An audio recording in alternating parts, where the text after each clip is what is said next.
Hey guys, this is Tara Macklin. I'm going to hop in here about advocating for yourself.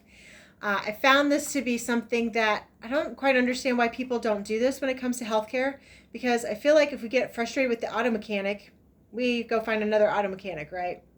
And if we get frustrated with maybe the way the gentleman who built our fence worked on our fence, then we'll go do something about that, right? Either go to the company and have them redo it or whatever that needs to be. A lot of times people advocate for themselves when it comes to projects and labor and things like that. But when it comes to our health, it doesn't really seem to be a common practice. Now, I can tell you, as someone who works in the health profession, sometimes medical professionals get upset about this. Like, let's be real, we get butthurt when someone goes and gets a second opinion. In fact, I've been in situations where I've heard doctors make smart comments about things like that. It happens, but also remember, we're not that people that are mechanics or people that do labor type intensive things don't maybe should deserve some credit for their longevity and their efforts and things like that. Physicians do go to a lot of schooling to do what they do, and so I'm sure some of that is pride and ego and a little bit of effort, which we all have pride and ego, so maybe give them a little bit of a benefit of the doubt. But there's nothing wrong with you going and getting a second opinion. Here is why. I'm going to rattle off some stats to you that relate back to PCOS women, and know that there's probably similar stats out there for other chronic diseases going on. So 50% of PCOS women saw 3 or more physicians before receiving the appropriate diagnosis. 33% took 2 years or longer to receive their diagnosis. And last but not least, and this is one that I can relate to immensely, is only 16% were satisfied with the education and information they received about their condition.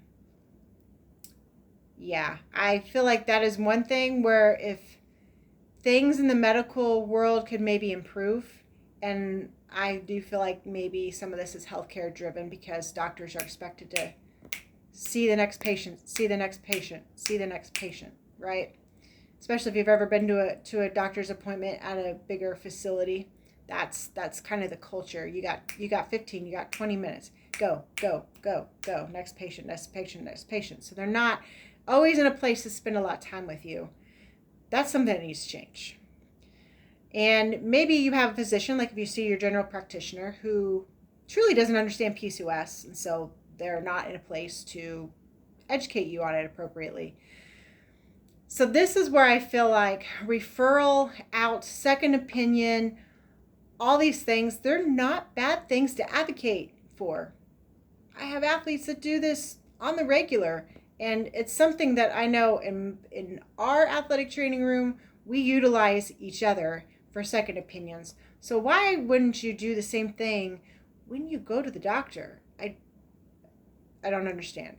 Now, it can be a little uncomfortable sometimes to ask for that second opinion. I don't know that I feel like you have to always ask for the second opinion or a referral out to somewhere else.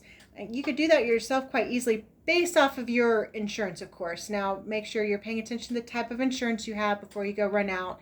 Read up on it. There's several types of insurance companies, but predominantly if you have what's called a PPO plan, a lot of times you could just go into your health insurance website and find providers that are in network.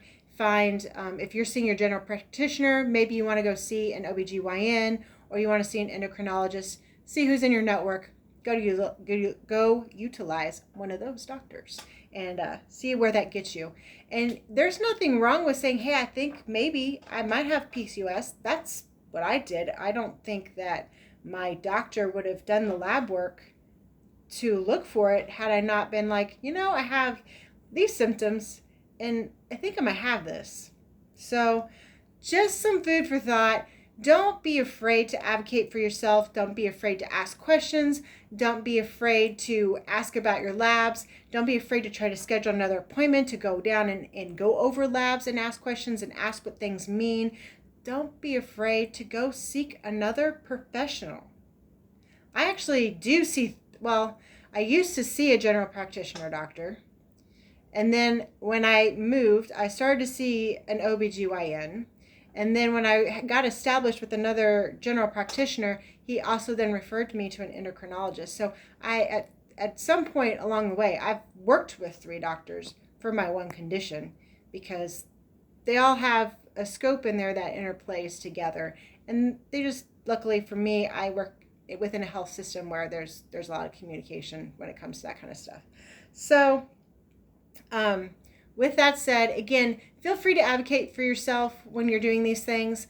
This is actually a subject area and a passion of mine. It's talking about PCOS. If you're a PCOS woman, there's a group listed below this video that I really feel like I would love for you to come and join us, because we talk about these things so that way you have great information for when you go in and talk to your physician, whether you're questioning that you might have PCOS or you know you have PCOS but you don't quite understand it. This is a great community for that. That's really my goal, especially when I read the 16%. I know for me, I think I went like a good 10 years before I really was like, maybe I should better understand this condition, because I don't. Because I work in orthopedics.